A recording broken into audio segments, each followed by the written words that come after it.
கர்த்தர் நாம் மையப்படுவதாக. அந்த 3வது மாதத்தை முடிக்க போகிறோம். ஆமென். ஏதாவது நீங்கள் வித்தியாசமாக ஏதாவது செஞ்சீங்களா 3 மாதத்தில் ஆண்டவருக்காக? வித்தியாசமாக ஏதாவது செஞ்சீங்களா? நான் ஒன்றும் செய்யலை, அதனால் கேட்குறோம். நீங்கள் யாராவது செஞ்சீங்களா? அல்லேலூயா. பிரிவானலே நாட்கள் கடந்து போய் கொண்டு இருக்கிறது. Time is running out. So அதனால் தயவுசெய்து நீங்கள் எடுக்கணும்னு சொல்லி தீர்மானித்த காரியங்களை பிரயாசப்பட்டு செய்ய கர்த்தரிடத்தில் பலத்தை வேண்டி ஜெபியுங்கள். ஸோ கர்த்தர் உங்களுக்கு உதவி செய்வார். ஆமென். ஏதாச்சும் ஒரு காரியம் இந்த வருஷத்துல ஆண்டவருக்காக நம்ம எல்லாரும் வித்தியாசமாக செஞ்சோம்னா அதுவே ஒரு பெரிய பிளெஸ்ஸிங்காக இருக்கும். ஆமென். நிறைய காரியங்களை செய்யறதை விட்டுட்டு ஒன்னே ஒன்று ஒரு திங்க ஆண்டவருக்கு நாம் புதுசாக உண்மையாய் செலுத்தினோம்னா அது ஆண்டவர் நிச்சயமாய் அதை ஏற்றுக்கொண்டு குடும்பத்தையும் ஆசீர்வதிப்பார், பிள்ளைகளை ஆசீர்வதிப்பார், சர்ச்சை ஆசீர்வதிப்பார், இந்த இடத்துல இந்த குயின்ஸ் பட்டணத்தையும் ஆண்டவர் ஆசீர்வதிப்பார். அல்லேலூயா. முயற்சி செய்யுங்க. பக்கத்தில் இருக்கிறவங்கள மறுபடியும் நான் வேண்டி கேட்டுக்கொள்ளணும், பக்கத்தில் இருக்கிறவங்கள கூட்டிகிட்டு வர்றதுக்கு முயற்சி பண்ணுங்க. ஆமென். ஆண்டவராக இயேசு கிறிஸ்து இந்த பூமிக்கு எதற்கு வந்தாராம்? தொலைந்த ஆடுகளை தேடுறது தான் அவர் கடந்து வந்தார் என்று சொல்லி வேதம் கூறுகிறது. அல்லேலூயா. இப்போ நம்ம எல்லாருக்குமே அந்த பொறுப்பு இருக்குது. அது எல்லாருமே தொலைந்து போன ஆடுகளை தேட வேண்டியது ஒரு ஆண்டவரை விசுவாசிக்கிறவர்களுக்கு கொடுக்கப்பட்டிருக்கிற ஒரு வேலையாய் காணப்படுகிறது. ஆமென். பக்கத்தில் எத்தனையோ பேர் தொலைந்து போயிருக்கிறாங்க. ஸோ முயற்சி செய்யுங்க. யாராவது ஒரு லிஸ்ட்டை எழுதி வைத்து கொள்ளுங்க. அந்த லிஸ்ட்டில் இருக்கிறவங்களுக்காக நீங்கள் டெய்லி ஜெபிங்க, அது மேலே கைகளை வைத்து ஜெபிங்க. ஆண்டவர் நிச்சயமாக நம்மளுடைய எல்லாருடைய உண்மையான ஜெபத்தை பார்த்து யாராவது ஒரு ஆளையாவது ஆண்டவர் நம்மளுடைய கரத்தில் ஒப்பு கொடுப்பார். அல்லேலூயா. ஸோ ஏதாவது ஒரு லிஸ்ட் எழுதி வைத்துக் கொள்ளுங்க, அதை வைத்து நீங்கள் ஜெபிங்க, கர்த்தர் உங்களை ஆசீர்வதிப்பார். ஆமென். சரி, நம்ம இந்த நாளிலும் கூட நம்மளுடைய தியானத்திற்காக யோபின் புஸ்தகத்தில் 1வது அதிகாரத்தில் 1 3 வசனங்களை நாம் எடுத்து நம்ம வாசிக்கலாம். எல்லாரும் உங்களுடைய வேத புஸ்தகத்தை கையில் எடுத்துக்கொள்ளுங்க. It is important that all of you bring your Bibles. எல்லாரும் உங்களுடைய வேத புஸ்தகத்தை கையில் எடுத்துக்கொள்ளுங்க. இதில் கையில் எடுத்து வாசிக்கும் பொழுது உண்மையாகவே உங்களுக்கு நினைவு இருக்கும், இந்த வசனம் எங்கே இருக்குதுன்னு சொல்லிட்டு உங்களுக்கு நினைவு இருக்கும். அல்லேலூயா. நான் ஒரு பைபிளை வைத்து நான் யூஸ் பண்ணி கொண்டு இருக்கிறேன். எவ்வளோ வருஷம்னு பார்த்தீங்கன்னா ஒரு அட்லீஸ்ட் 20 years இருக்குன்னு நினைக்கிறேன். பைபிள் ஒரே பைபிள் தான் வச்சுக்கோங்க. ஸோ எனக்கு வசனங்கள் எங்கே இருக்குங்கிறது எக்ஸாக்டாக அந்த வேர்சஸ் சாப்டர்ஸ் எனக்கு தெரியாமல் இருந்தாலும் அந்த புக்கில் அது எங்கே வருதுங்கிறது எனக்கு ஒரு ஐடியா இருக்கும். ஆமென். அல்லேலூயா. ஸோ அத்தனை முறை அந்த வேதத்தை திருப்பும் பொழுது இந்த பேஜில் எங்கேயோ இருக்குதுங்கிற அளவுக்கு நமக்கு ஆண்டவர் மெமரி பவர் கொடுக்குறாரு. அல்லேலூயா. ஸோ அது போதும். அது ஒரு இம்ப்ரூவ்மெண்ட் நம்ம வாழ்க்கையில். கரெக்டாக நம்ம எல்லாரும், எனக்கும் ஆசை தான் அப்படியே எல்லாத்தையும். சிலர்லாம் பார்த்தோம்னா வசனத்தை அப்படியே மடன்னு சொல்லுவாங்க. அதுவும் ஆண்டவர் அவர்களுக்கு கொடுத்திருக்கிற கிருபை, அது நம்மளும் வேண்டி பெற்றுக்கொள்ளணும்.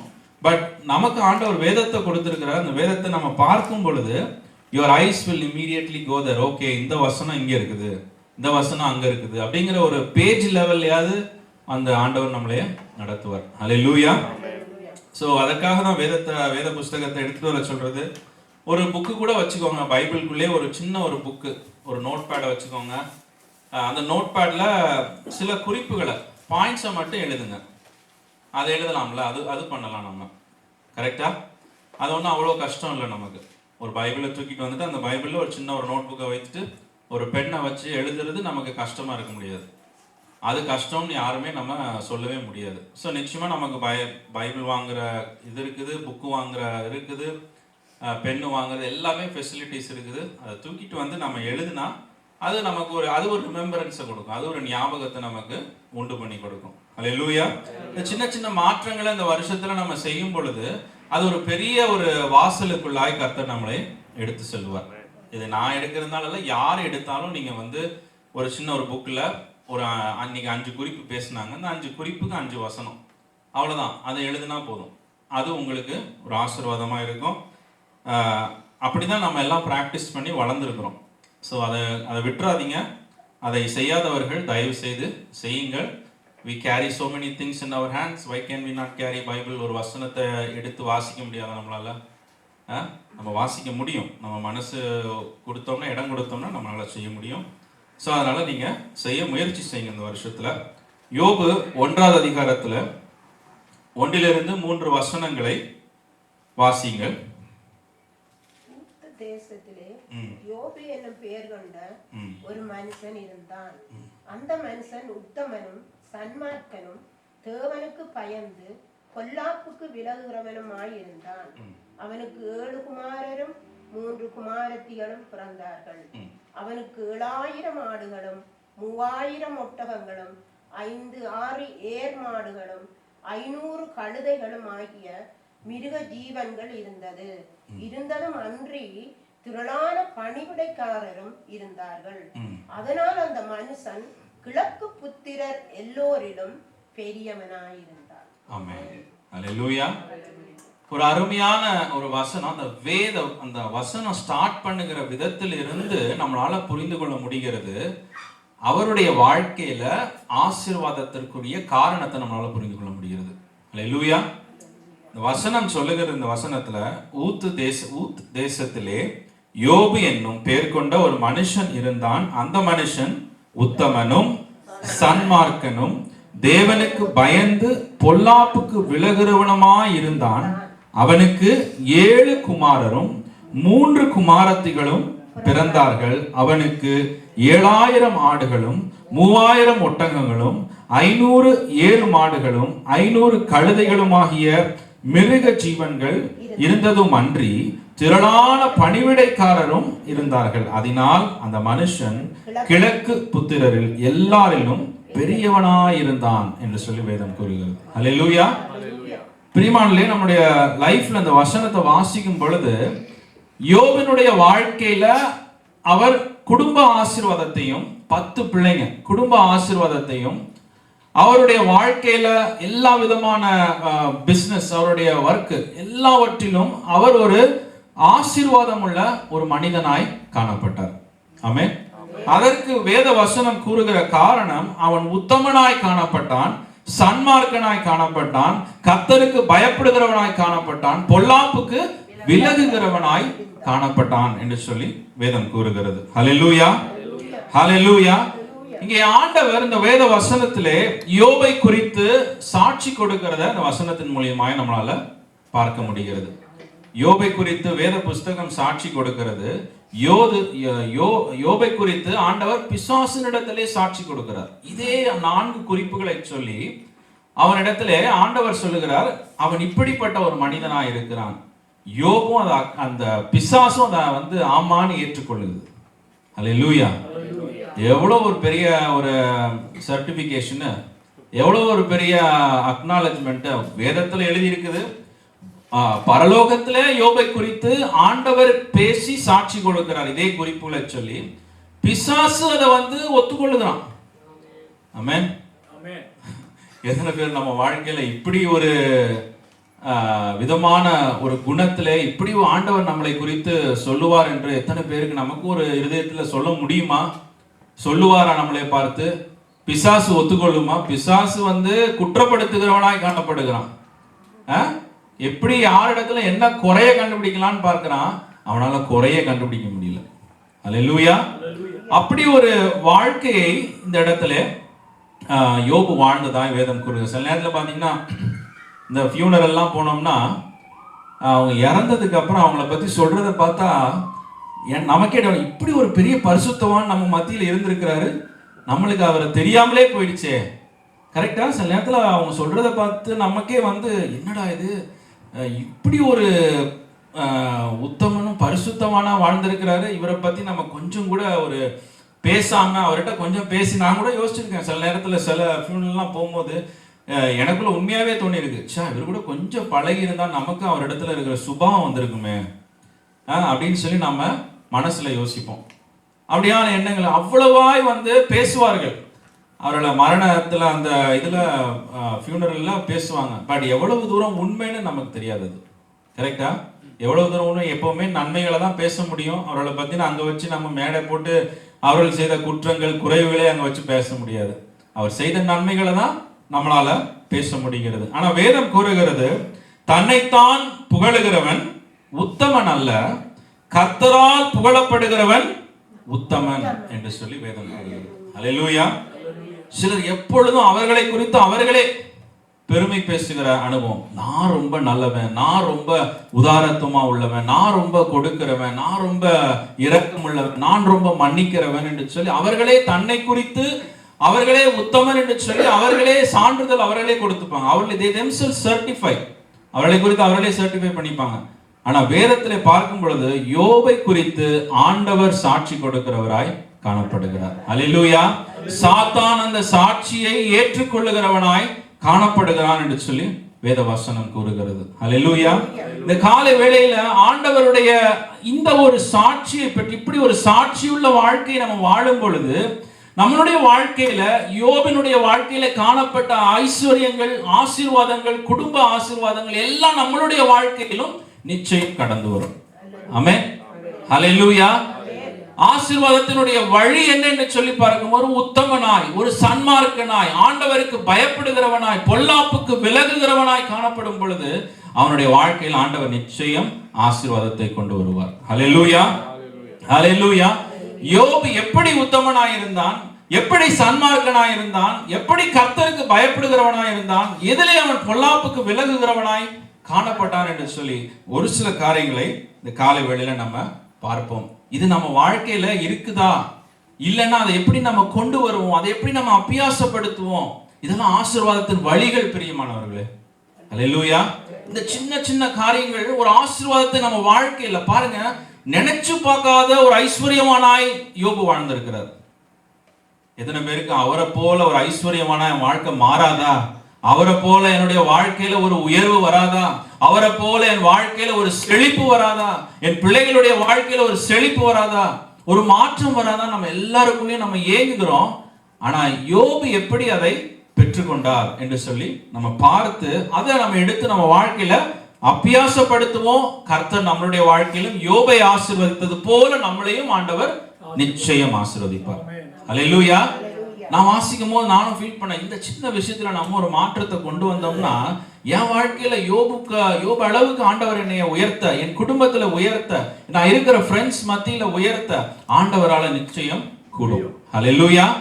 முதல்ல வாசித்து பார்க்கும்போது யோபு 1வது அதிகாரத்திலே 5வது வசனத்தை எடுத்து வாசிங்க. யோபு 1:5. விருந்து செய்கிற அவரவருடைய நாள்முறை முடிகிற போது யோபு ஒருவேளை என் குமாரர் பாவம் செய்து தேவனை தங்கள் இருதயத்திலே தூஷித்திருப்பார்கள் என்று சொல்லி அவர்களை அழைத்து அனுப்பி பரிசுத்தப்படுத்தி அதிகாலமே எழுந்து அவர்கள் எல்லோருடைய இலக்கத்தின்படியேயும் சர்வாங்க தகன பலிகளை செலுத்துவான். இந்த பிரகாரமாக யோபு அந்நாட்களில் எல்லாம் செய்து வருவான். ஆமென். ஹல்லேலூயா. இங்க யோபு ஒரு ரொம்ப பிஸி மேன், ரொம்ப பிஸி. ஏன்னா அவ்வளவு வேலைக்காரங்க இருக்கிறாங்க. நம்ம வீட்டில் வேலைக்காரங்க அவ்வளோ இல்லை, நம்மளே தான் எல்லாத்தையும் செய்ய வேண்டியதாக இருக்குது. இந்தியாவாக இருந்தால், ஸ்ரீலங்காவாக இருந்தால் வேலைக்காரங்களை வைத்து நம்ம செய்யலாம். ஆனால் இங்கே எல்லாமே நம்ம தான் செய்ய வேண்டியது. பயங்கர பிஸி மேன். இருந்தாலும் அவர் பெரிய பிஸ்னஸ் எம்பையர், பயங்கர வசதிகள், பயங்கர வேலைகள், நிறைய ஆடு மாடு ஒட்டகம், இப்படி ஊர்பட்ட காரியத்தை அவருடைய வாழ்க்கையில வைத்திருக்கிறாரு. அவர் இவ்வளவு உழைத்து அவருடைய பிள்ளைகளுக்கு கொடுக்கிறாரு. அந்த பிள்ளைங்க அந்த ஐஸ்வர்யத்தெல்லாம் என்ஜாய் பண்றாங்க. இந்த பிள்ளைங்க என்ன பண்றாங்க, அந்த ஐஸ்வர்யத்தை எல்லாம் என்ன பண்றாங்க, அவரோட வீட்டுல என்ஜாய் பண்றாங்க. இப்படி ஒரு பிஸியான வாழ்க்கையை அவர் வாழ்ந்து கொண்டு இருக்கும் பொழுது ஒரு தகப்பனாய் அவர் என்ன செய்கிறார் பாருங்க. அந்த இடத்துல அவர்களை அழைத்து அனுப்பி பரிசுத்தப்படுத்தி அதிகாலமே எழுந்து அவர்கள் எல்லாருடைய இலக்கத்தின்படியேயும் சர்வாங்க தகன பணிகளை செலுத்துவான். இந்த பிரகாரமா யோபு அந்நாட்களிலே செய்து வருவான் என்று சொல்லி வேதம் கூறுகிறது. ஹல்லேலூயா. ஹல்லேலூயா. நம்மளுடைய வாழ்க்கையில யோபை குறித்து நம்ம யோசித்து பார்க்கும்போது யோபு தன்னுடைய பிள்ளைகளுக்காய் அவன் ஜெபிக்கிற ஒரு மனிதனாய் காணப்பட்டான். தன்னுடைய பிள்ளைகளை ஆவிக்குரிய வாழ்க்கையில நடத்துகிறவனாய் காணப்பட்டான். ஹல்லேலூயா. நம்ம இதில் என்ன பண்ணுவோம், எல்லாத்தையும் ஒய்ஃபுக்கு கொடுத்துருவாங்க. எதை, இந்த ஆவிக்குரிய வாழ்க்கையெல்லாம் நடத்துறதெல்லாம் ஒய்ஃபுடைய ரெஸ்பான்சிபிலிட்டி. எல்லா இடத்துலையும் இல்லை, பட் ஒரு சில முக்கால்வாசி இடங்கள்ல அப்படி இருக்குது. ஒய்ஃபு தான் விழுந்து விழுந்து ஜெபிப்பாங்க. கணவர் வந்து நான் வந்து வேலைக்கெல்லாம் போறேன், நீ வந்து இந்த பொறுப்பெல்லாம் நீ எடுத்துக்கோ அப்படின்னு சொல்லி அவர்களிடத்துல அந்த பொறுப்பை கொடுக்கிற அனுபவத்தை நம்ம பார்த்துக்கணும். நம்ம ஊர் வழக்கம், நம்ம ஊர் காரியம் அப்படியே ஒரு பிள்ளைகள்னாலே பாரம்பரியமா ஒரு பழக்கத்துல பிள்ளைகள்னாலே அது மதருடைய ரெஸ்பான்சிபிலிட்டி அப்படிங்கிற ஒரு காரியத்துல நம்ம கடந்தோம். ஆனா இங்க யோபில் இடத்துல இருந்து நம்ம பார்க்கும் பொழுது யோபு ஒரு தகப்பனா இருந்தாலும், ஒரு பிசினஸ் மேனாய் காணப்பட்டாலும், பிஸியான ஒரு ஆளாய் காணப்பட்டாலும், பிரியமானவர்களே, அவர்களை அழைத்தனுப்பி பரிசுத்தப்படுத்துகிறான். அல்லேலூயா. அதிகாலமே எழுந்து அவர்கள் எல்லாருடைய இலக்கத்தின்படியும் சர்வாங்க தகன பலிகளை செலுத்துவான் என்று சொல்லி வேதம் கூறுகிறது. அல்லேலூயா. இந்த பிரகாரமா யோபு அந்நாட்களில் எல்லாம் செய்து கொண்டே இருந்தானாம். ஆமென். It is our responsibility. நம்ம இப்ப நினைக்கிறோம் ஒரு ஃபாதர்னா நம்ம வந்து இதைத்தான் செய்யணும் அதைத்தான் செய்யணும்னு சொல்லி நம்ம யோசிக்கிறோம். ஆனா இங்க யோபின் இடத்துல இருந்து ஒரு எக்ஸாம்பிளா நம்ம எடுத்து பார்க்கும் பொழுது, ஒரு தகப்பனா இருக்கிறவர்கள் பிள்ளைகளுக்காக ஜெபிக்க வேண்டியது அவசியமாய் காணப்படுகிறது. அல்லேலூயா. அது எங்க முரண் இல்ல, அது எங்க தாத்தா அப்படி செய்யல, எங்க பாட்டி அப்படி செய்யல, எங்க அம்மா அப்படி செய்யல, அது வேதத்துக்கு புறம்பான காரியங்கள். அல்லேலூயா. ஒரு தகப்பனா இருக்கிறவர்கள் தன் பிள்ளைகளுக்காய் நிச்சயம் ஜெபிக்க வேண்டும். அது உங்க தாத்தா பாட்டி என்ன பண்ணிட்டாங்க, உங்க அம்மா அப்பா என்ன பண்ணிட்டாங்க, அது மேட்டர் இல்ல. வேதம் என்ன கற்றுக் கொடுக்கிறது நமக்கு? I am responsible for my children. என் பிள்ளைகளுடைய ஆவிக்குரிய வாழ்க்கைக்கு நான் ஒரு கான்ட்ரிபியூஷன், என்னுடைய வாழ்க்கை என்னது, அவருடைய காரியங்களுக்காய் ஜெபிக்கிற ஒரு அனுபவம் காணப்பட வேண்டும். ஹல்லேலூயா. ஹல்லேலூயா. வேதத்துல எங்கேயாவது போட்டிருக்குதா ஜெபிக்கிறது, பிள்ளைகளுக்காய் கண்ணீர் விடுகிறது எல்லாம் ஸ்திரீகளுடைய வேலை என்று சொல்லி? இல்ல. அங்க பார்க்கிறோம் எல்லாம் நிறைய ஆவிக்குரிய காரியங்கள்ல ஃபாதர்ஸ் தான் முன்னே எடுத்து செய்கிறத அந்த வேத வசனம் நமக்கு கற்றுக் கொடுக்குது. நம்ம லைஃப்ல எல்லாம் ரிவர்ஸா இருக்குது, நம்மளுடைய கல்ச்சர்ல எல்லாம் ரிவர்ஸா இருக்குது. ஆனா இன்னையில இருந்து நம்ம வாழ்க்கையில ஒரு மாற்றத்தை கொண்டு வரணும். எவ்வளவு பிஸியா இருந்தாலும் பரவாயில்ல, நீங்க எவ்வளவு பெரிய வேலையில இருந்தாலும் பரவாயில்ல, எத்தனை காரியங்கள், ஒரு 15 minutes அந்த பிள்ளைகளுக்காய் நம்ம ஜெபிக்கலாம். 15 minutes போதும்ல? 15 minutes is more than enough for the kids. நமக்கு 2 பிள்ளைங்க தான் இருக்காங்க. 10 பிள்ளைங்க இருந்தா 10 பிள்ளைங்களுக்கு ஒரு மினிட் செலவு பண்ணா, ஒரு 2 நிமிஷம் செலவு பண்ணா அதுவே 20 நிமிஷம் ஆயிடும். பார்க்கிறோம். ஆனா அதிகாலையில் எழுந்து அவன் பிள்ளைகளுக்காய் ஜெபிக்கிறவனாய் காணப்பட்டான். ஹல்லேலூயா. அட் தி சேம் டைம் இது 2 பேரண்ட்ஸுக்கும் உள்ள ரெஸ்பான்சிபிலிட்டியா காணப்படுகிறது. ஹல்லேலூயா. வெறும் வைஃப் மட்டும் செய்யணும், இல்ல வெறும் கணவர் மட்டும் செய்யணும், இல்ல வெறும் அப்பா மட்டும் செய்யணும் அப்படிங்கிறது கிடையாது. இருவர் சேர்ந்து செய்ய வேண்டிய ஒரு காரியத்துல, குடும்பத்திலே காணப்பட வேண்டிய ஒரு காரியம் பிள்ளைகளுக்காய் ஜெபிக்கிற ஒரு காரியம். ஹல்லேலூயா. புலம்பலின் புஸ்தகத்துல 2வது அதிகாரத்துல 19வது வசனம் கூறுகிறது. வாசிங்க.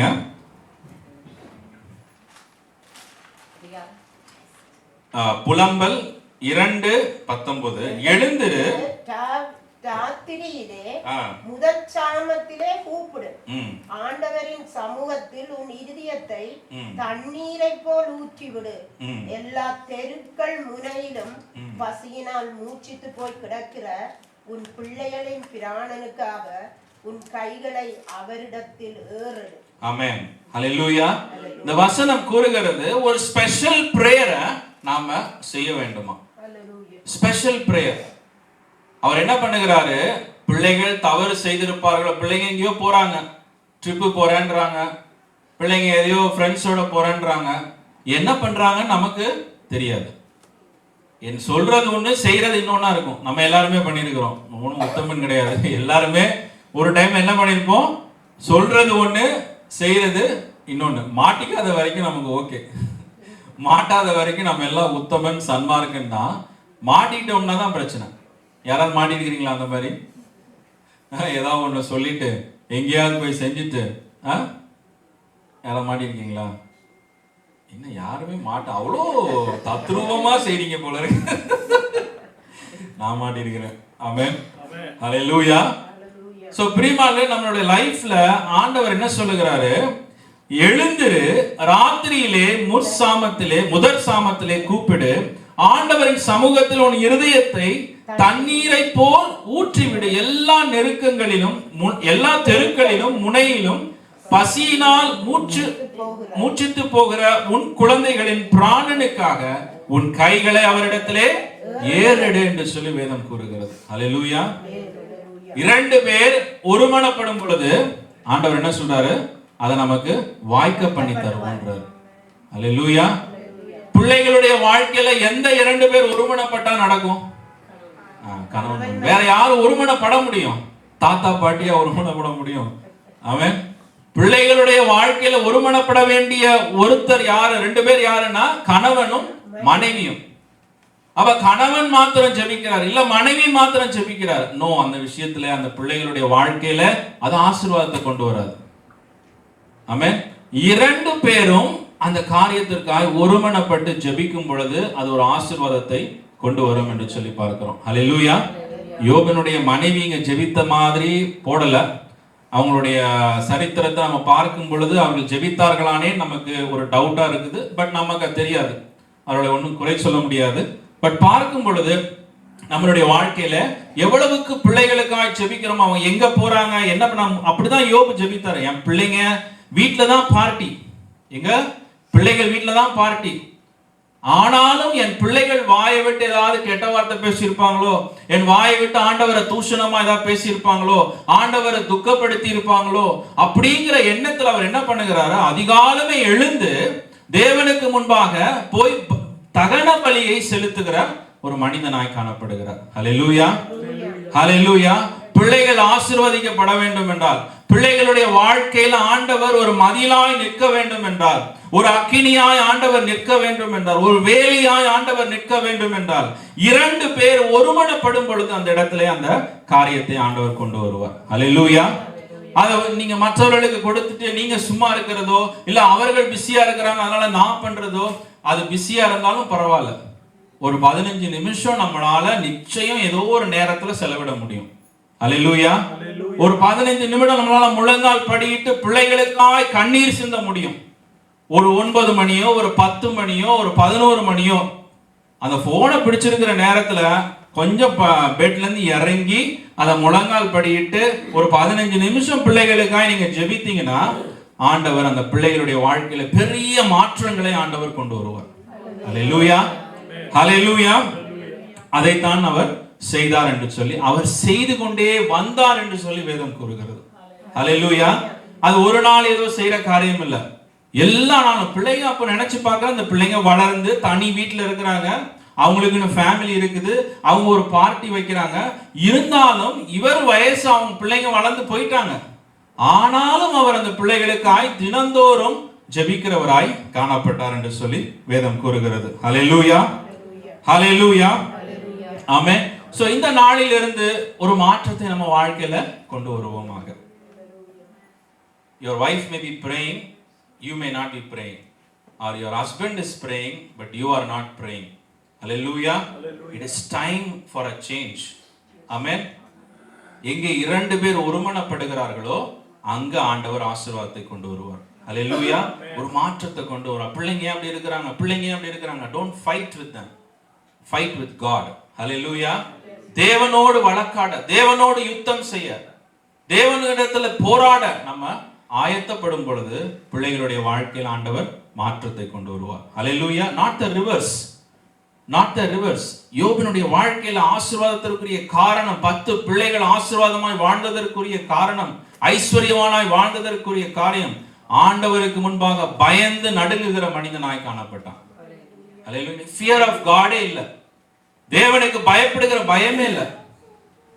வேலை செய்யற இடத்துல பயப்படுறோம், உறவினர்களுக்கு பயப்படுறோம், கணவருக்கு பயப்படுறோம், எல்லாருக்கும் பயப்படுறோம். ஆனா தேவனுக்கு மாத்திரம் மனுஷனுடைய வாழ்க்கையில பயமற்று மனுஷன் வாழ்கிறான். No fear of God. தேவனை பற்றி ஒரு துளி அளவு கூட. அங்க அங்க பில்டிங்ல வேலை செய்யற செக்யூரிட்டி கூட பயப்படுறோம், கவர்மெண்ட்ல வேலை செய்யற கிளர்க்கு கூட பயப்படுறோம் நம்ம ஆட்கள். ஆனா தேவனுக்கு பயப்படுகிறார்களா என்று சொல்லி பார்க்கும் பொழுது இல்ல. தேவனுக்கு பயப்படுகிறதே ஞானத்தின் ஆரம்பம் என்று சொல்லி வேதம் கூறுகிறது. அல்லேலூயா. மனுஷனுக்கு பயப்படுகிறது கண்ணியை வர வைக்கும் என்று சொல்லி வேதம் கூறி it is a trap for. But தேவனுக்கு பயப்படுகிறது உங்களுடைய வாழ்க்கையில நன்மைகளை கொண்டு வரும். இன்னைக்கு யாரை பார்த்து நீங்கள் பயந்து கொண்டு இருக்கிறீர்கள்? மனுஷனை பார்த்து பயப்படுகிறீர்களா இல்ல தேவனுக்கு பயப்படுகிறீர்களா? யாருக்கு பயப்படுறீங்க நீங்க? தேவனுக்கு பயப்படுறீங்களா? ஷூரா? நிச்சயமா? 100%? ஆமென். ஒருத்தர் தான் உற்சாகமா ஆமென்றாங்க. ஹல்லேலூயா. இன்னையிலிருந்து ஆண்டவருக்கு பயப்படுங்க பிரியமானவர்களே. ஆண்டவர் எல்லாவற்றையும் மாற்றிடுவார் உங்க வாழ்க்கையில. ஐயா, இவன் எனக்கு முன்பாக பயந்து நடுங்குகிறான், இவன் உத்தமனா வாழுகிறான், எனக்கு முன்னாடி சன்மார்க்கனா இருக்கிறான், எனக்கு பயந்து நடுங்குகிற மனிதனாய் காணப்படுகிறான், நான் அவனை ஆசீர்வதிக்க வேண்டும் என்று சொல்லி ஆண்டவர் கடந்து வருவார். ஹல்லேலூயா. ஆசீர்வாதத்தை தேடி நாம போக தேவையில்லை, தேவன் ஆசீர்வாதத்தை கொண்டு வருகிறவராய் காணப்படுகிறார். ஹல்லேலூயா.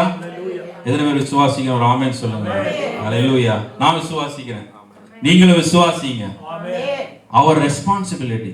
பிள்ளைகளுக்காய் நாம ஜெபிக்கும் பொழுது, ஒருமனப்படும் பொழுது, God will bring a change in the kids life.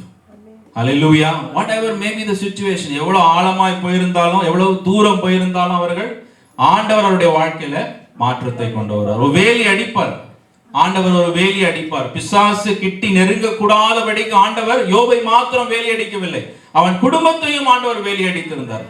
அது பிள்ளைகளுடைய ஜெபத்தினால் அல்ல, மாத்திரம் அல்ல, அந்த தகப்பன் தாய் செய்த ஜெபத்தினாலே ஆண்டவர் ஒரு மாற்றத்தை கொண்டு வந்தார். ஹல்லேலூயா. இரண்டாவது காரியமாய் யோபு 29 4வது வசனம் யோபு செய்த காரியத்தை வசனம் கூறுகிறது. வாசிங்க.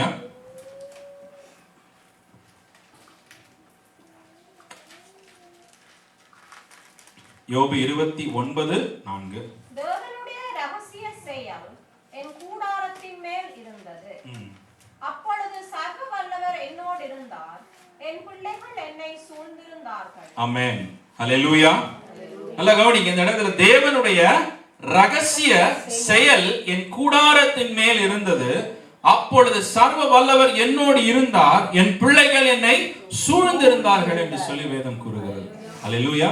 இந்த இங்கிலீஷ் டிரான்ஸ்லேஷன்ல சில டிரான்ஸ்லேஷன்ல எப்படி போட்டிருக்குன்னா, தேவனோடு கூட ஒரு ஐக்கியமா, தேவனோடு கூட ஒரு ஐக்கியம், நெருங்கிய உறவு காணப்பட்டது, இன்டிமேட் ரிலேஷன்ஷிப், ஒரு ஃப்ரெண்ட்ஷிப் காணப்பட்டது என்று சொல்லி ஒரு டிரான்ஸ்லேஷன்ல போடப்பட்டிருக்குது. ஹல்லேலூயா. யோபுக்குள்ள வாழ்க்கையில் என்ன இருந்தது? ஒரு நெருங்கிய ஐக்கியம் கர்த்தரோடு கூட காணப்பட்டது. ஒரு ஆமென் சொல்லுங்க. ஹல்லேலூயா. ஹல்லேலூயா. அதற்கு காரணமா அவர் சொல்றார், அப்பொழுது சர்வ வல்லவர் என்னோடு இருந்தார், என் பிள்ளைகள் என்னை சூழ்ந்து இருந்தார்கள் சொல்லி அநேக ஆசீர்வாதங்களை குறித்து யோபு இந்த வசனத்திலே சொல்லுகிறார். ஆமென். ஆமென். ஹல்லேலூயா. நம்ம தேவன இடத்துல எவ்வளவு ஐக்கியமா கிட்டி சேருகிறோமோ அது ஆசீர்வாதத்திற்கு ஒரு வழியாய் காணப்படுகிறது. ஹல்லேலூயா.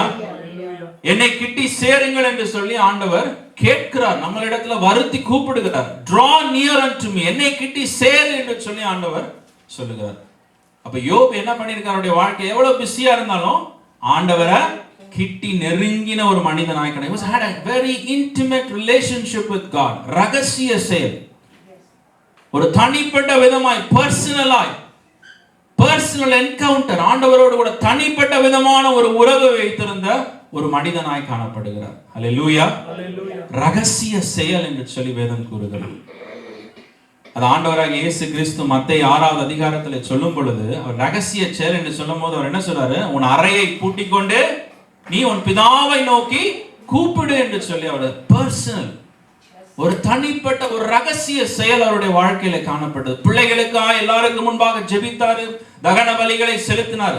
பட் அவருடைய வாழ்க்கையில சிலர் பிள்ளைகளுக்காக மாத்திரம் தேவனுடைய சமூகத்திற்கு போற அனுபவம், பிள்ளைங்களுக்கு ஒண்ணு தேவைனா தேவ சமூகத்திற்கு போற அனுபவம், நமக்கு ஒண்ணு தேவைனா தேவ சமூகத்திற்கு போற அனுபவம். மற்ற எல்லா நேரத்திலும் நமக்கு அவருக்கும் எந்த ஒரு ரிலேஷன்ஷிப்புமே இருக்காது. ஆனா இங்கே யோபினுடைய வாழ்க்கையில he had a personal relationship, ஒரு personal encounter with God every day in his life. அவருடைய வாழ்க்கையில தேவனை நோக்கி நெருங்கின ஒரு அறையை பூட்டிக் கொண்டு தனிப்பட்ட விதமாய் வாழுகிற ஒரு மனிதனாய் காணப்பட்டார். ஹல்லேலூயா.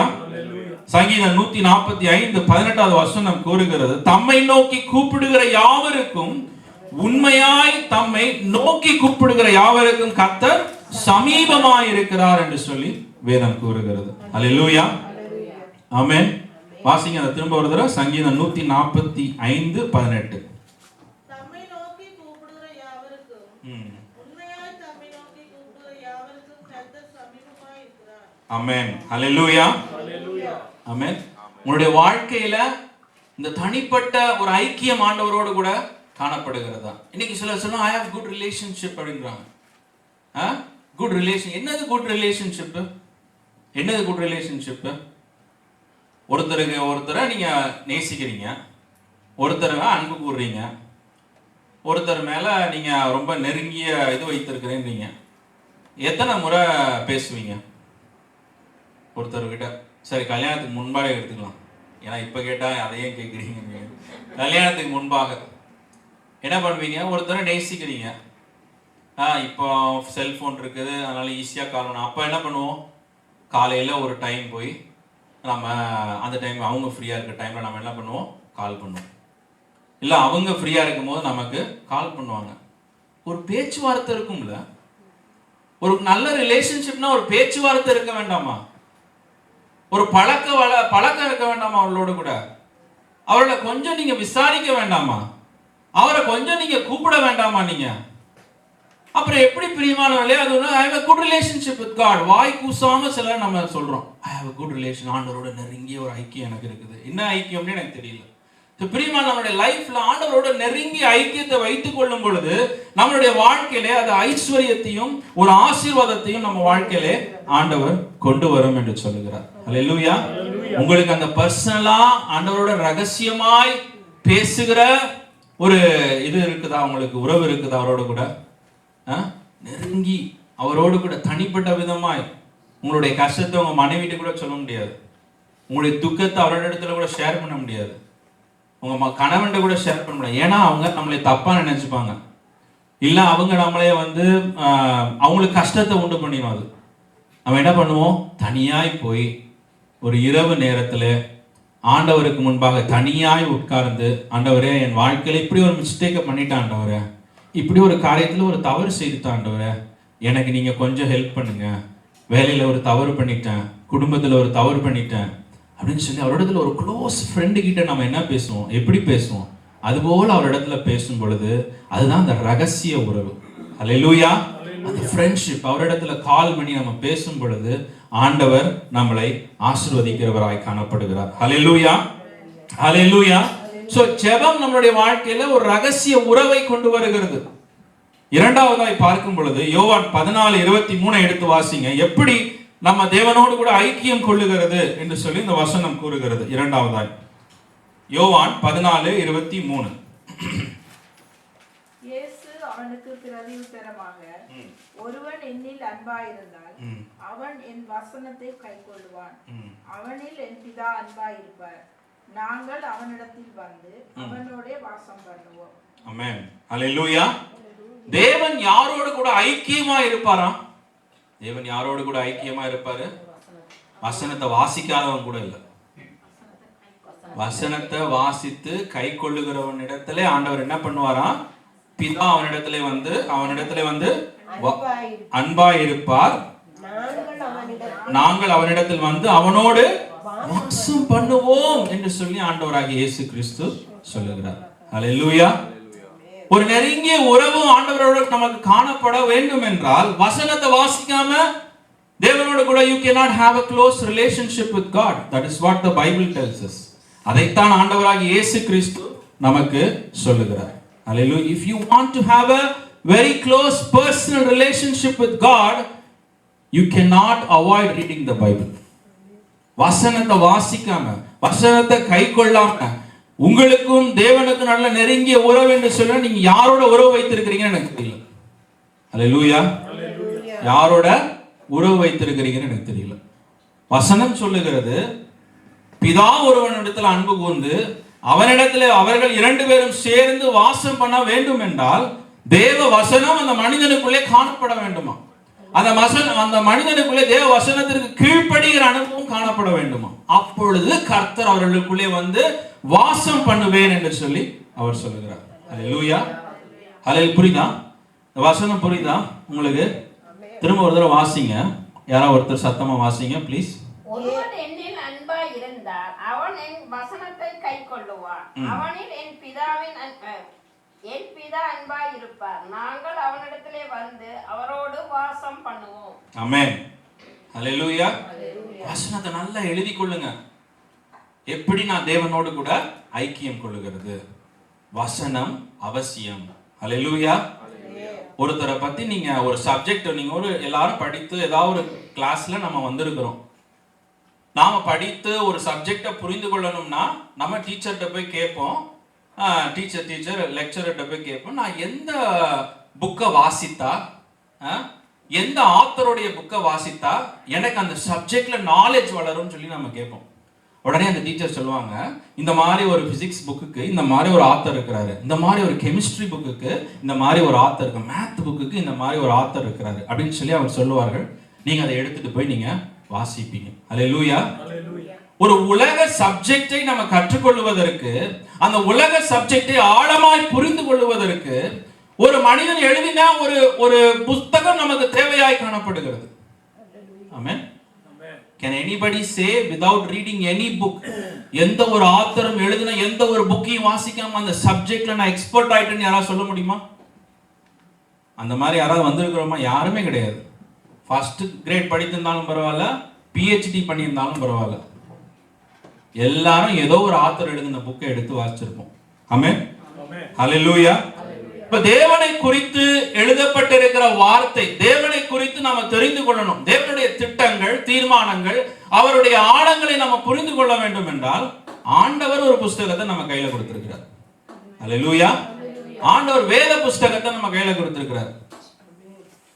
நம்ம என்ன பண்ணணும்? நம்ம காமன் சென்ஸ் அப்ளை பண்ணணும். பிரியமானவர்களே, யூஸ் அவர் காமன் சென்ஸ். ஒரு பிள்ளைக்கு நம்ம கற்றுக் கொடுக்கறது ஆண்டவர் நமக்கு கற்றுக் கொடுக்கிறார். ஒரு பிள்ளைக்கு டே இந்த புக் எடுத்து வாசிட்டா நீ நல்லா வந்துடுவ, இந்த சப்ஜெக்ட்ல வாசிக்கலாம். அந்த பிள்ளை எடுத்து வாசிக்குது, கீழ்ப்படி எடுத்து வாசிக்குது, பெரிய ஆளா மாறிடுது அந்த பிள்ளை. நீங்க பாருங்க, நம்ம ஆண்டவருடைய வார்த்தை, ஆண்டவரை பத்தி தெரிந்து கொள்ளணும்னா you have to read the word of God. ஆண்டவரை பத்தி புரிந்து கொள்ளணும், நெருங்கிய உறவு, ஆண்டவரோட ஐக்கியம் காணப்பட வேண்டும் என்றால் ஆண்டவருடைய வார்த்தைகளை நம்ம வாசிக்க வேண்டும். அல்லேலூயா. பழைய ஏற்பாடு புஸ்தகத்தை குறித்து ஆண்டவர் சொல்லும்போது அவைகள் என்னை குறித்து சாட்சி கொடுக்கின்றன என்று சொல்லி ஆண்டவர் சொல்லுகிறார். Everything written in the Old Testament, பழைய ஏற்பாடுல காணப்படுகிற எல்லாவற்றும் என்ன செய்தான்? இயேசு கிறிஸ்துவை குறித்து சாட்சி கொடுக்கிறது என்று சொல்லி இயேசுவே சொல்லுகிறார். அல்லேலூயா. மறுபடியும் இயேசுவே சொல்ல, இந்த வேத புத்தகத்தில் எழுதப்பட்டிருக்கிற எல்லாம் எதற்கு எழுதப்பட்டது? நம்ம அவரை அறிந்து கொள்வதற்கும் அவரை விசுவாசிப்பதற்குமே கர்த்தர் இந்த வசனங்களை நம்ம வாழ்க்கையிலே கொடுத்திருக்கிறார். அல்லேலூயா. ஹல்லேலூயா. நம்ம அப்ப என்ன பண்ணணும்? வேதத்தை வாசிக்கிறதுக்கு முயற்சி செய்யணும். இப்போ ரீடிங் பிளானை போடுறாங்க. ஒரு ரீடிங் பிளானை போட்டுட்டு ஒரு வாரம் வீக் 1, வீக் 2, வீக் 3 சொல்லி எதுக்கு அப்படி செய்யறாங்கன்னா, நம்ம அதை ஃபாலோ பண்ணா ஒரு வருஷத்துல பைபிளை முடித்திடலாம் என்று சொல்லுகிறார்கள். அதை நீங்க எடுத்து அதை அந்த பிளானை கொடுக்குறாங்க. நீங்க உங்க ஃப்ரிட்ஜில் மாட்டிக்கலாம், மாட்டி டிக் அடிச்சுட்டே வரலாம். இல்லை வாசித்து வாசித்து வாசித்து டிக் அடித்துட்டே வரலாம். அது ஒரு வழி. இல்லை எனக்கு அந்த ஸ்பீட்ல படிக்க முடியாது, நான் ஒரு அதிகாரமாக தான் படிப்பேன். ஓகே, நீங்களே உங்களுக்கு ஏற்ற ஒரு பிளானை செட் பண்ணி அந்த வசனத்தை வாசிங்க. ஒரு அதிகாரத்தை வாசிங்க, ஒரு புக்கை வாசிங்க. அந்த புக்கை வாசிச்சிங்களா, புரியலையா, திரும்ப வாசிங்க. 2 தடவை வாசிங்க, 3 தடவை வாசிங்க. Nothing wrong. திரும்ப திரும்ப திரும்ப வாசித்து கொண்டே இருக்கலாம். போகும்போது வாசிங்க, வரும்போது வாசிங்க, ட்ரெயின்ல இருக்கும்போது வாசிங்க, பிரேக் கிடைக்கும் போது வாசிங்க. அதை வாசித்து கொண்டே நாம இருக்க முயற்சி செய்ய வேண்டும். அல்லேலூயா. டைமே கொடுக்கலாம் ஆண்டவர். நம்ம யாராவது சொல்லணும், ஆண்டவர் எல்லாருக்கும் டைம் கொடுத்திருக்கிறார். எல்லாருக்கும் ஆண்டவர் டைம் கொடுத்துரு. அப்போ யோபினால ஒரு நெருங்கிய உறவு ஆண்டவரோடு கூட வைத்துக் கொள்ள முடியும்னா, அவ்வளவு பிஸி மேன், 10 பிள்ளைங்களை அவர் வளர்க்கணும், அவர் தனியா ஜெபிக்கணும், எல்லாம் பண்ணணும். ஆனா கடைசியில் அவர் என்ன பண்ணுகிறார்? அவரும் ஆண்டவரோடு கூட நெருங்கிய ஐக்கியத்தை வைத்திருக்கிறார். அல்லேலூயா. இன்னைக்கு கூட நம்ம பைபிள் குவிஸ் வைக்கலாம் என்று சொல்லி பல வாரங்களா நம்ம சொல்லணும். யாராவது நீங்க எடுத்து நீதிமொழிகள் புஸ்தகத்தை முழுசா வாசித்தீங்களா? கொஞ்சம் பேர் ரெடியா வந்துருக்கீங்க. அது ஓகே, வாசிட்டீங்களா? அதுவே ஆசீர்வாதம். அது நம்மளுக்கு ஒரு வழி. நம்ம வாசிக்கிறதுக்கு நம்மளே நம்ம ஃபோர்ஸ் பண்ணிக்கிற மாதிரி வாசிக்கிறதுக்கு ஒரு வழியை ஆண்டவர் கொடுத்திருக்கிறார். ஏதாச்சும் ஒரு முயற்சிகளை நம்ம வாழ்க்கையில நம்ம செய்யணும் பிரியமானவர்களே. அப்பொழுது கர்த்தருடைய ஆசீர்வாதம், நன்மை நம்மளுடைய வாழ்க்கையில கடந்து வரும். அல்லேலூயா. சரி, 1 கொரிந்தியர் 2வது அதிகாரத்துல 10-11 வசனத்தை வாசிங்க. 1 கொரிந்தியர் 2வது அதிகாரம் 10-11. நமக்கோ தேவன் அவைகளை தமது ஆவியினாலே வெளிப்படுத்தினார்.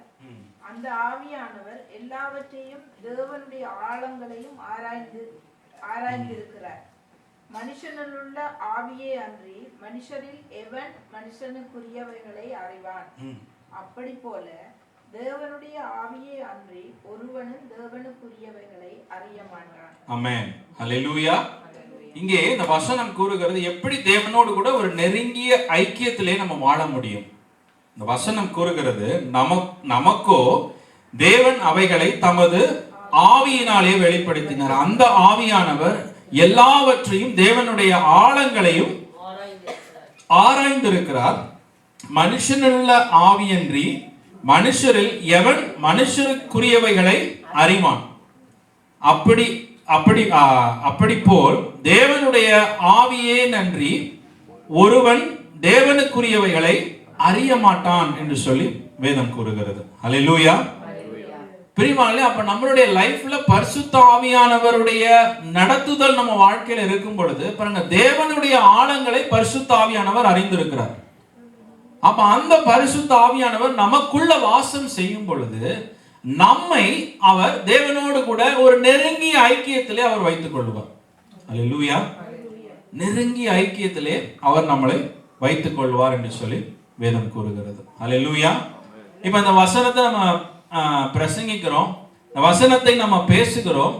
இதை நாம எப்படி பேசுகிறோம்? பரிசுத்த ஆவியானவர் நம்மளுடைய இருதயத்துல ஊற்றின காரியத்தை நாம இந்த இடத்துல எடுத்து பிரசங்கிக்கிறோம். Hallelujah. We are preaching what the Holy Spirit has taught us. ஆவியானவர் நமக்கு என்ன கற்றுக் கொடுக்கிறாரோ அதை நம்ம பேசுகிறோம். இது ஆவியானவரோடு கூட நடக்கிற ஒரு அனுபவத்தில் ஒரு அனுபவமாய் காணப்படுகிறது. Hallelujah. இதை நம்ம ரிசீவ் பண்றோம், இதை நம்ம கேட்கிறோம், இதை நாம பெற்றுக்கொள்ளுகிறோம். இது ஆவியானவர் நம்மளோடு கூட இடைப்படுகிற ஒரு நேரமாய் காணப்படுகிறது. ஹல்லேலூயா. தனிப்பட்ட உங்களுடைய வேத வாசிப்பில் அவர் இடைப்படுவார். நீங்க நடந்து போகும்போது, ஜெபிக்கும் பொழுது, ட்ரெயின்ல போகும்போது, கார்ல போகும்போது அவர் உங்களோடு கூட இடைப்படுவார். ஆனா இந்த நேரத்துல, இந்த ஆலயத்துல பரிசுத்த ஆவியானவர் மூலியமாய் நம்ம பேசுகிற வார்த்தைகளாய் காணப்படுகிறது. ஹல்லேலூயா. அப்ப இந்த வார்த்தைகளை நாம என்ன பண்ணணும்? ஏற்றுக்கொள்ளணும், விசுவாசிக்கணும். ஆண்டவர் என்னை ஐஸ்வர்யமாய் மாற்றுறதுக்கு தான் ஆண்டவர் வழி எனக்கு சொல்றாரு. ஆண்டவர் என் வாழ்க்கையில ஒரு சுகத்தை கொண்டு வர்றதுக்கு தான் ஆண்டவர் பேசுகிறாரு.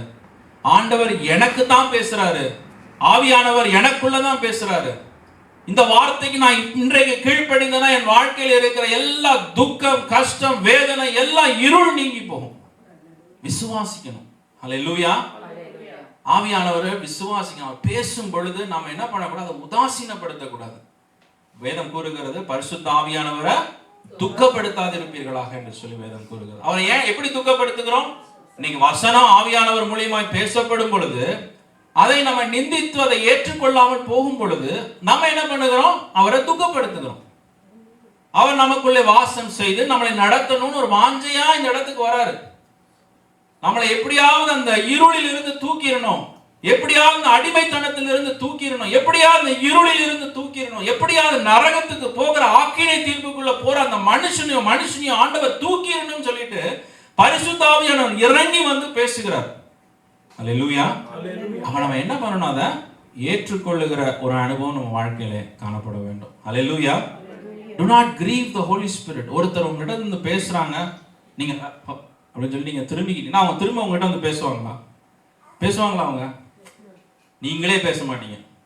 கையை கொடுக்க போறீங்க, பிரைஸ் எல்லாம் சொல்ல போறீங்க, அவங்க திருப்பிக்கிட்டு போறாங்க, கையை தட்டிட்டு போறாங்க. திரும்ப போய் கை கொடுப்பீங்களா? அவங்ககிட்ட கொடுப்பீங்க. ஏன்னா நீங்க எல்லாம் வந்து விசுவாசிகள். அல்லேலூயா. ஆண்டவரை நேசிக்கிறவர்கள் திரும்ப போய் கொடுப்பீங்க. ஆனா நான் என்ன சொல்றேன், ஒரு நிதர்சனமான உண்மையை சொல்றேன். ஒரு 5 தடவை நம்ம முயற்சி செய்வோம், சரி அவர்களுக்கு பிடிக்கல போல இருக்கு நம்ம பேசுறது, நம்ம கை கொடுக்கறது பிடிக்கல போல, சரி நம்ம எதுக்கு போட்டு சமாதானத்தை நம்ம பண்ணி நம்ம வேலையை பார்ப்போம் போயிடும். ஒரு நிதர்சனமான உண்மை இது. ஆவியானவர் அதுபோலதான் உங்களுடைய வாழ்க்கையில வந்து பேசிக்கொண்டே இருக்கிறாரு. ஒருத்தர் அன்பா நீங்க வளர்ந்துடணும், நீங்க ஆசீர்வதிக்கப்படணும், நீங்க உயர்ந்துடணும்னு சொல்லி ரொம்ப அன்பா உங்க இடத்துல வந்து பேசும் பொழுது போ அப்படின்னு சொல்லி அவரை கை தட்டி நீங்க அனுப்பிச்சு விட்டீங்கன்னா அவரை நீங்க துக்கப்படுத்தாம சந்தோஷமா படுத்துறீங்க. அல்லேலூயா. ஆவியானவரை துக்கப்படுத்தும் பொழுது நம்ம நிந்திக்கிறோம் என்று சொல்லி வேதம் கூறுகிறது. You are insulting him. உங்களை யாராவது இன்சல்ட் பண்ணா ஒத்துப்பீங்களா? யாராவது உங்களை யாராவது வந்து ஏதாவது ஒரு வார்த்தை சொல்லி இன்சல்ட் பண்ணிட்டாங்க, அவன் கேடு கேட்டு போடணும், அவன் தலையில எழுதுன எழுத்து அப்படின்னு சொல்லி நம்ம விட்டுருவோம். அவன் வழியா போட்டோம், நாசமா போயிட்டு போறான், அவனுக்கு இதான் வழின்னு வச்சுட்டாரு போறான் அப்படின்னு சொல்லி நம்ம அப்படியே விட்டுருவோம் அவங்கள. அது போலதான் நம்ம பிரியமானே ஆவியானவரை நம்ம வரும் பொழுது அவர் நம்மளை தேடி வராரு. ஒவ்வொரு ஞாயிற்றுக்கிழமையும் அவர் நம்மளை தேடி வராரு. நம்மளோடு கூட போகணும். அவர் சொல்லுகிறார், பரிசுத்த ஆவியானவர் நம்ம சரீரம் பரிசுத்த ஆவியானவருடைய தேவன் தங்கும் ஸ்தலம் என்று சொல்லி, ஆலயம் என்று சொல்லி வேதம் கூறுகிறது. He wants to dwell inside you. அவர் இங்க இருந்து பேசுறது மாத்திரம் இல்ல, உனக்குள்ள இருந்து பேசணும்னு விரும்புகிறார். நீ போக வேண்டிய வழியை உனக்கு போதித்து நடத்தணும்னு விரும்புகிறார். நீ எங்க போனா உனக்கு ஆசீர்வாதம் கிடைக்கும், எங்க போனா உனக்கு நன்மை கிடைக்கும் என்பதை அவர் அறிந்து உனக்குள்ள இருந்து கிரியை செய்யணும்னு நினைக்கிறார். வெளியில இருந்து பேசுறது வேற, உள்ளுக்குள்ள இருந்து பேசுறது வேற. அல்லேலூயா. வெளியில இருந்து அவர் பேசும்போது கேட்கணும், உள்ளுக்குள்ள அவரை கொண்டு போயிட்டோம்னா அல்லேலூயா ஆசீர்வாதமும் நன்மையும் நம்ம வாழ்க்கையில கடந்து வரும். அல்லேலூயா. மூன்றாவது காரியமா யோபினுடைய வாழ்க்கையிலே காணப்பட்ட ஒரு காரியம், யோபு 23:11-12. நேரம் கடந்து போறதுனால வேதமாய் சொல்றேன்.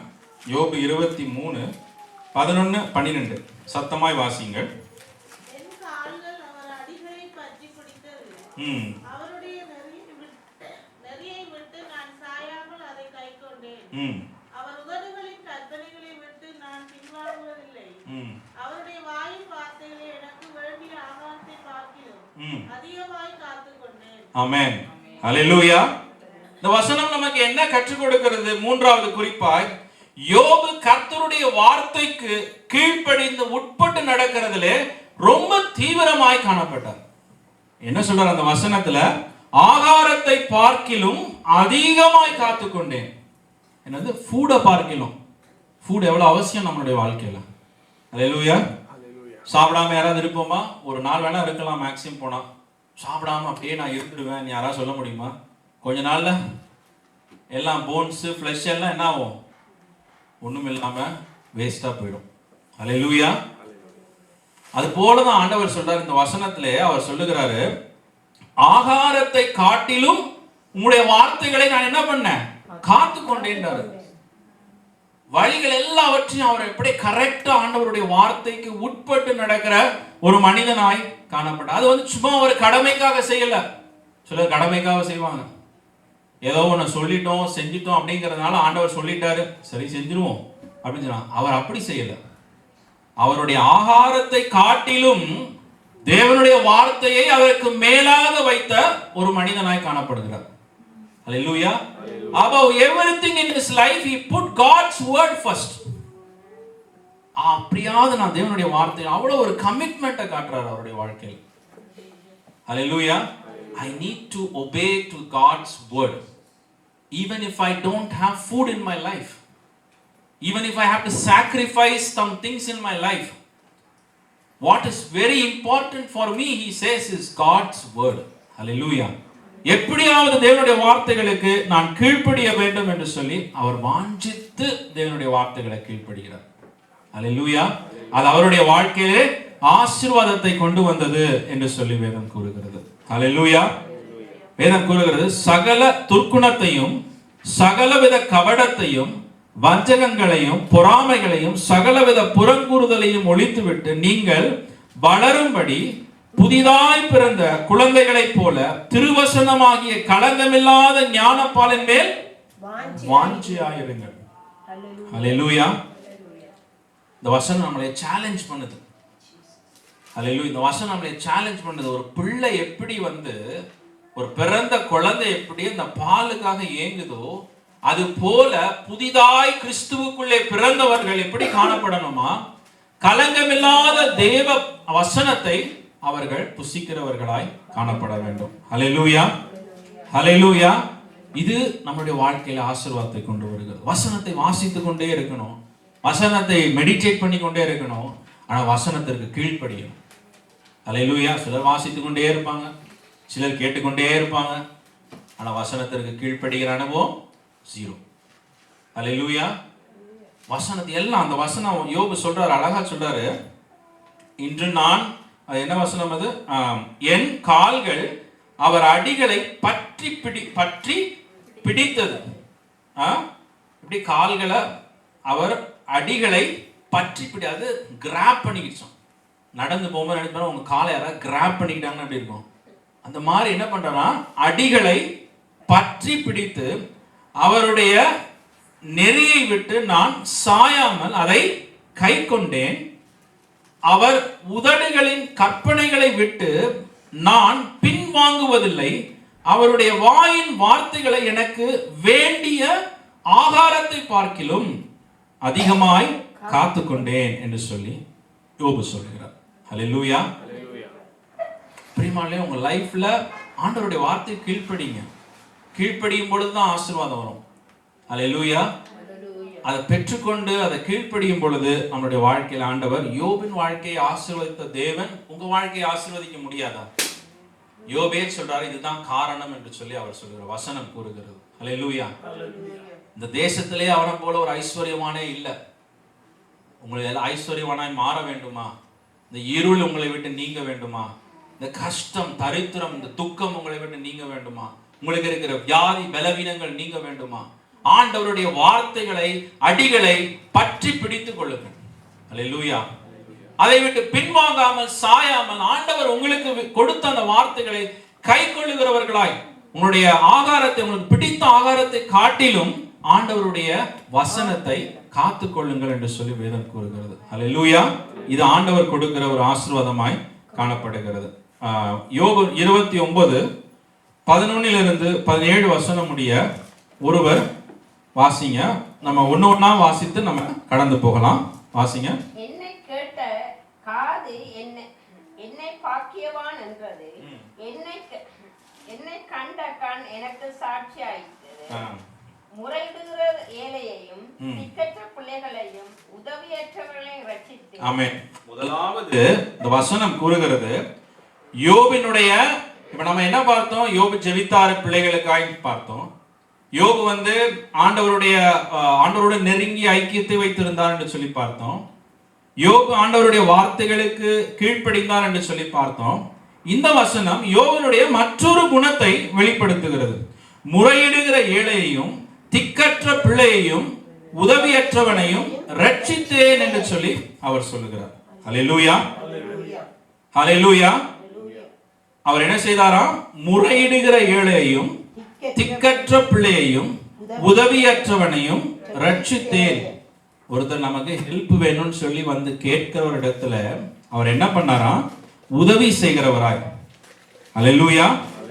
திக்கற்ற பிள்ளைகளையும் உதவியற்றவர்களையும் ரட்சித்தேன் என்று சொல்லி அவர் சொல்லுகிறார். ஹல்லேலூயா. I assisted people. சிலருடைய வாழ்க்கையில ஏதோ ஒரு தேவை இருக்கும், அந்த தேவைக்காக அவர் ஒரு ஹெல்ப் செய்தார். சிலருடைய வாழ்க்கையில உதவி செய்ய பேரண்ட்ஸ் இல்லாம இருப்பாங்க, அவர்களுக்கு அவர் உதவி செய்தவராய் காணப்படுகிறார். 13வது வசனம் கூறுகிறது, கெட்டு போக இருந்தவர்களுடைய ஆசீர்வாதம் என் மேல் வந்தது, விதவையின் இருதயத்தை கெம்பீரிக்க பண்ணினேன். ஆமென். கெட்டு போக இருந்தவனுடைய ஆசீர்வாதம் என் மேல் வந்தது என்று சொல்லி அவர் சொல்லுகிறார். அப்ப இறந்தவர்களுக்கு, இறக்க போகிற தருவாயில் இருக்கிறவர்களுக்கு அவர் என்ன பண்ணாராம்? உதவி செய்தவரா இருக்க. மேபி ஏதோ ஃபியூனரல் எக்ஸ்பென்ஸ் அவர் ஹெல்ப் பண்ணியிருப்பார். ஏதோ ஒரு ஹெல்ப், சில இடத்துல அந்த மாதிரி ஏதாவது ஹெல்ப் தேவைப்படும், ஃபியூனரல் எக்ஸ்பென்ஸ் சொல்லிட்டு அதை செய்ய வசதி இல்லாமல் இருப்பார்கள். கெட்டு போக இருந்தவனுடைய ஆசீர்வாதம் என் மேல் வந்தது, விதவையின் இருதயத்தை கெம்பீர பண்ணினேன். I made the heart of a widow glad. ஒரு விதவையினுடைய இருதயத்தை அவர் என்ன பண்ணாரா? கம்பீர பண்ணினார் என்று சொல்லி வேதம் கூறுகிறது. அல்லேலூயா. அடுத்த வசனம் கூறுகிறது, நீதியை தரித்துக் கொண்டேன், அது என் உடுப்பாயிருந்தது, என் நியாயம் எனக்கு சால்வையும் பாகையுமாயிருந்தது. 15வது வசனம், நான் குருடனுக்கு கண்ணும் சப்பானிக்கு காலுமாயிருந்தேன். அப்ப ஒரு கண்ணு தெரியாத ஒரு மனிதன், நடக்க முடியாத மனிதனுக்கு அவர் என்னவாய் காணப்பட்டாரா? ஒரு உதவி செய்கிறவராய் காணப்பட்டார். அல்லேலூயா. அவனுக்கு கண்ணு தெரியாது, அவனால எதுவுமே செய்ய முடியாது, அவனால நடக்க முடியாது. அப்படிப்பட்டவர்களுக்கு அவர் கண்ணுமாய் காலுமாய் இருந்தார் என்று சொல்லி வேதம் கூறுகிறது. அடுத்த வசனம், நான் எளியவனுக்கு தகப்பனாய் இருந்து நான் அறியாத வழக்கை ஆராய்ந்து பார்த்தேன். ஆமென். அல்லேலூயா. இந்த வசனம் கூறுகிறது, அவர் என்ன செய்தாரா? நான் எளியவர்களுக்கு தகப்பனாய் இருந்து நான் அறியாத வழக்கை ஆராய்ந்து பார்த்தேன் என்று சொல்லி அவர் சொல்லுகிறார். அப்ப சிலரால போய் என்ன பண்ண முடியல? வழக்க போட்டு ஜெயிக்க முடியல. சிலருடைய வாழ்க்கையில் அப்படிப்பட்ட ஒரு கஷ்டம் இருக்கும், பார்த்துருக்கீங்களா? அதை போய் வழக்காட ஒருத்தர் இருக்காங்க, அவங்க நிலைமை அப்படி. அதை போய் கேட்கறதற்கு, அந்த சொத்தை பிரித்து வாங்குறதற்கு, அதை போய் எல்லா பேப்பரை சரியா பண்ணி கொடுக்கறதற்கு ஆள் இருக்க மாட்டாங்க.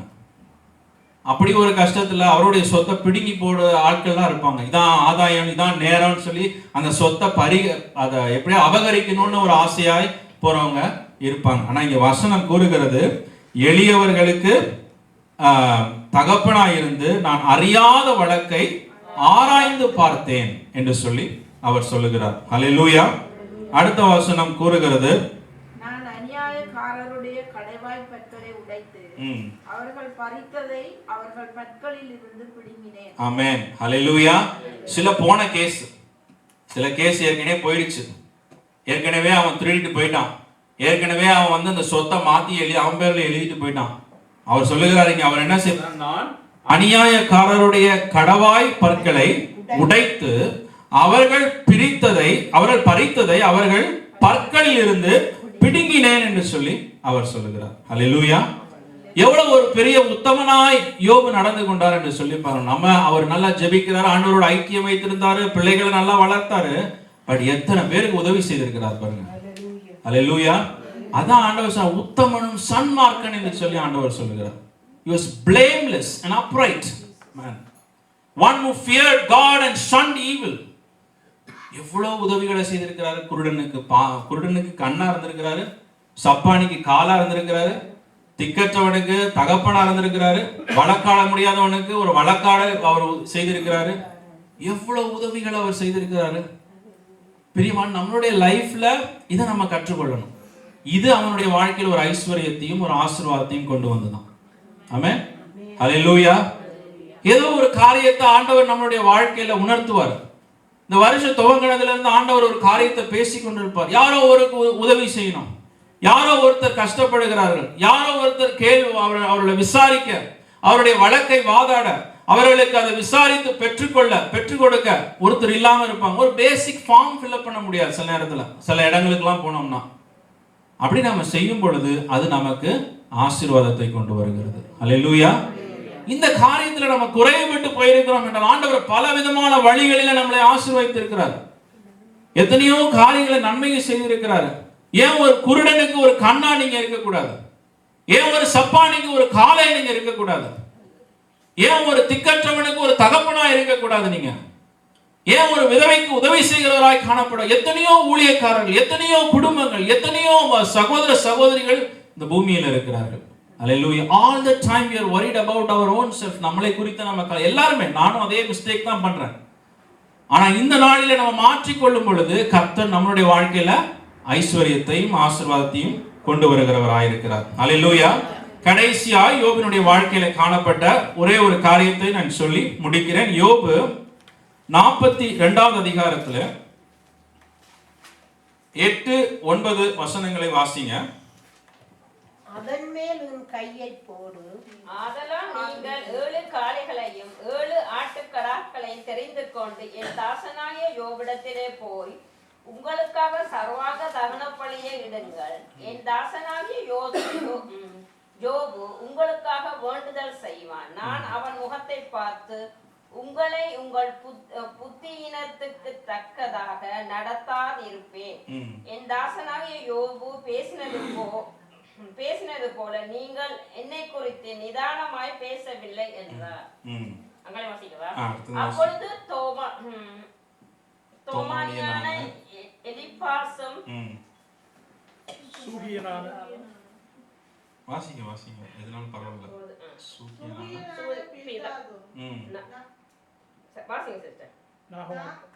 நாகமாத்தியனான சோப்பாரும் போய் கர்த்தர் தங்களுக்கு சொன்னபடியே செய்தார்கள். அப்பொழுது கர்த்தர் யோபு முகத்தை பார்த்தார். ஆமென். 10வது வசனம். யோபு தன் சிநேகிதருக்காக வேண்டுதல் செய்தபோது கர்த்தர் அவன் சிறையிருப்பை மாற்றினார். யோபுக்கு முன்னிருந்த எல்லாவற்றை பார்க்கிலும் இரண்டத்தனையாய் கர்த்தர் அவனுக்கு தந்தருளினார். ஆமென். ஹல்லேலூயா.